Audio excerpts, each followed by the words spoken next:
Capítulo 6. A conquista da paz. À medida que sua consciência é despertada pelo Espírito Santo, você pode compreender um pouco da malignidade do pecado, seu poder, sua culpa, sua miséria e então passa a aborrecê-lo. Você sente que o pecado separou você de Deus e que está cativo do poder do mal. Quanto mais luta para escapar, mais percebe sua incapacidade de vencer. Seus motivos são impuros, seu coração também. Você vê que sua vida está repleta de egoísmo e pecado.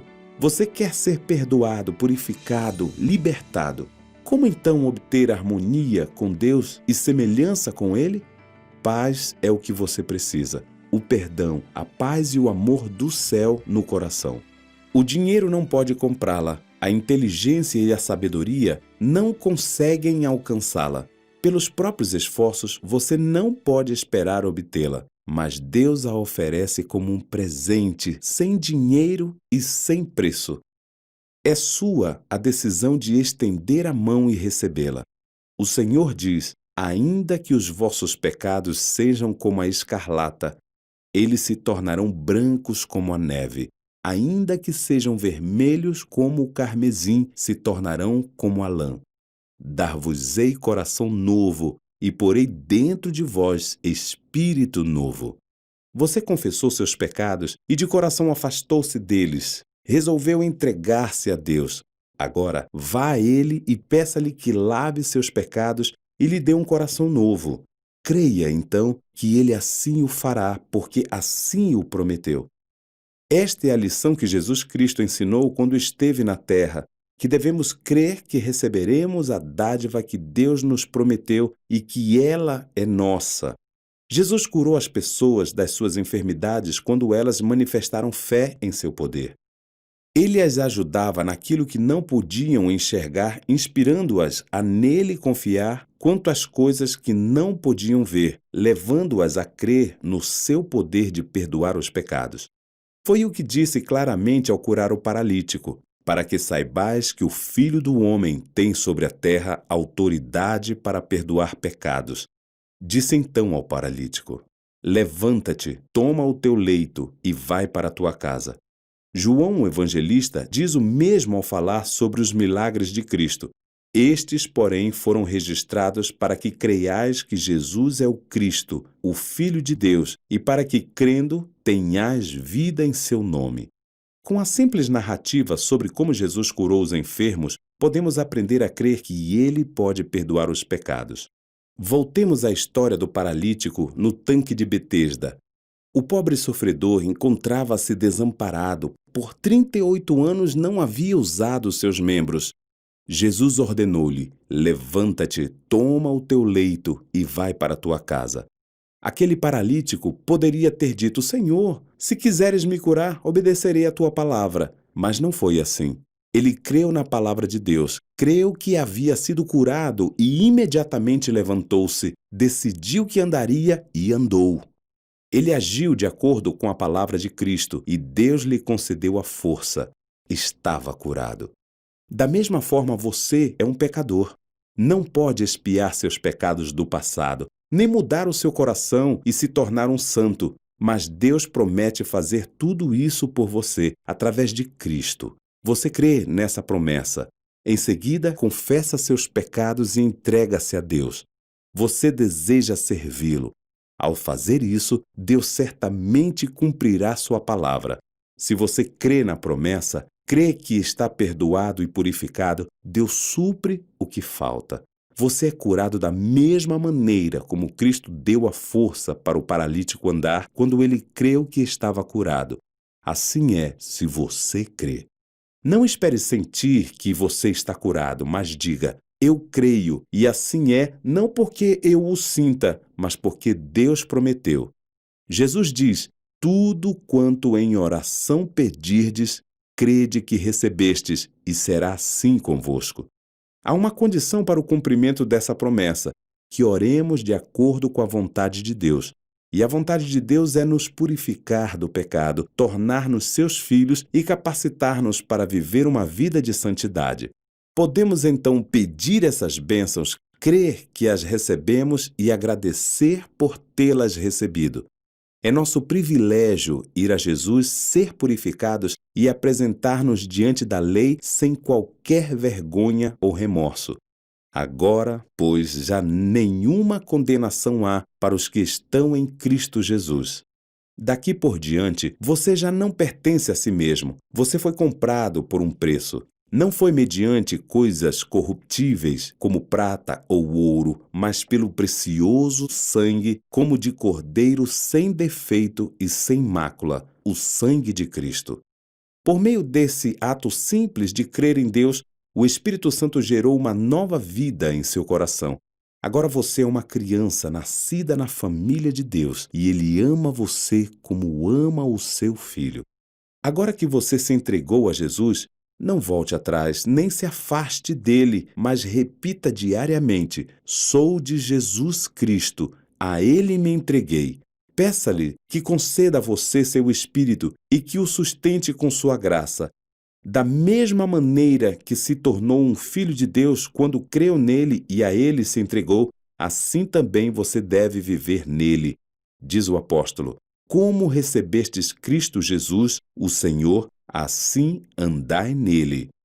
Alguns parecem pensar que precisam passar por uma prova e assim demonstrar ao Senhor que estão transformados antes de poder pedir sua bênção. Mas eles podem pedir essa bênção agora mesmo.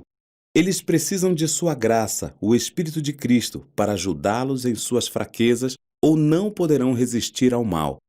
Jesus deseja que nos cheguemos a Ele como estamos, pecaminosos, desamparados e dependentes. Devemos ir com todas nossas fraquezas, leviandades e pecaminosidade e, arrependidos, lançar-nos a seus pés. Ele se alegra ao envolver-nos em seus braços de amor, curar nossas feridas e purificar-nos de toda impureza. É nesse ponto que milhares fracassam. Não creem que Jesus lhes perdoa pessoalmente e de forma individual. Não põem à prova o que Deus diz. É privilégio de todos os que aceitam as condições verificar por si mesmos que o perdão é oferecido amplamente para cada pecado. Afaste qualquer suspeita de que as promessas de Deus não são para você. Elas são direcionadas a cada transgressor que se arrepende. Força e graça foram dadas por meio de Cristo para serem levadas por anjos ministradores a todo aquele que crê. Ninguém é tão pecador que não possa encontrar força, pureza e justiça em Jesus, que por todos morreu. Ele anela livrar os pecadores de suas vestes manchadas e poluídas pelo pecado e vestir neles as vestes brancas da justiça. Ele insiste para que vivam e não morram. Deus não trata conosco como os seres humanos tratam uns aos outros. Seus pensamentos são de misericórdia, amor e terna compaixão. Ele diz: deixe o perverso o seu caminho, o iníquo os seus pensamentos, converta-se ao Senhor, que se compadecerá dele, e volte-se para o nosso Deus, porque é rico em perdoar. Desfaço as tuas transgressões como a névoa, e os teus pecados como a nuvem. Não tenho prazer na morte de ninguém, diz o Senhor Deus. Portanto, convertei-vos e vivei. Satanás está pronto para nos roubar as benditas promessas de Deus. Ele quer arrebatar do coração cada lampejo de esperança e todo raio de luz. Mas você não deve permitir que ele faça isso. Não dê ouvidos ao tentador, mas diga: Jesus morreu para que eu pudesse viver. Ele me ama e não quer que eu pereça. Tenho um Pai Celestial compassivo. Embora eu tenha abusado do seu amor e negligenciado as bênçãos que me deu, vou levantar-me para ir ao Pai e dizer-lhe: pequei contra o céu e diante de ti. Já não sou digno de ser chamado teu filho. Trata-me como um dos teus servos. A parábola nos mostra como será recebido aquele que se perdeu. Vinha ele ainda longe quando seu pai o avistou e, compadecido dele, correndo, o abraçou e beijou. Mesmo essa parábola, por mais terna e comovedora que possa ser, não consegue expressar a infinita compaixão do Pai Celestial. O Senhor declara através do seu profeta: com amor eterno eu te amei, por isso com benignidade te atraí. Enquanto o pecador ainda está distante da casa do Pai, esbanjando seus bens em uma terra estranha, O coração do Pai o quer de volta, e cada desejo de retornar para Deus despertado no coração não é outra coisa senão a terna voz do seu espírito, suplicando, insistindo, atraindo o transviado para o coração cheio de amor do Pai. Mesmo tendo perante você as ricas promessas da Bíblia, ainda é capaz de duvidar?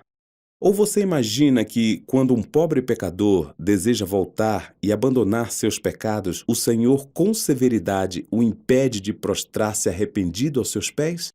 Longe de nós pensarmos assim. Nada pode nos prejudicar mais do que ter um conceito assim do nosso Pai Celestial. Ele odeia o pecado, mas ama o pecador. Ele entregou-se na pessoa de Cristo para que todos pudessem ser salvos e desfrutar as bem-aventuranças eternas no reino de glória.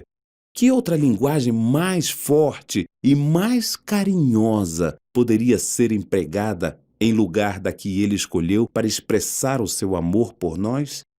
Ele declara: acaso pode uma mulher esquecer-se do filho que ainda mama, de sorte que não se compadeça do filho do seu ventre?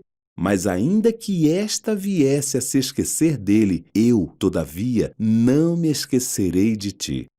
Olhe para cima, você que está em dúvida e com medo, pois Jesus vive para fazer intercessão por nós. Dê graças a Deus pelo dom do seu Filho amado e ore para que ele não tenha morrido em vão. O Espírito está convidando você hoje. Venha para Jesus de todo o coração e poderá pedir as suas bênçãos. Ao ler as promessas, lembre-se de que elas são uma expressão de amor e misericórdia indescritíveis.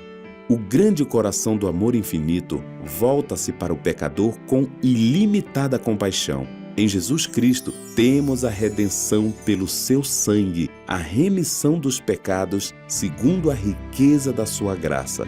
Sim, apenas creia que Deus é o seu auxiliador. Ele quer restaurar sua imagem moral no ser humano. À medida que você aproximar-se de Deus com arrependimento e confissão, Ele se aproximará de você com misericórdia e perdão.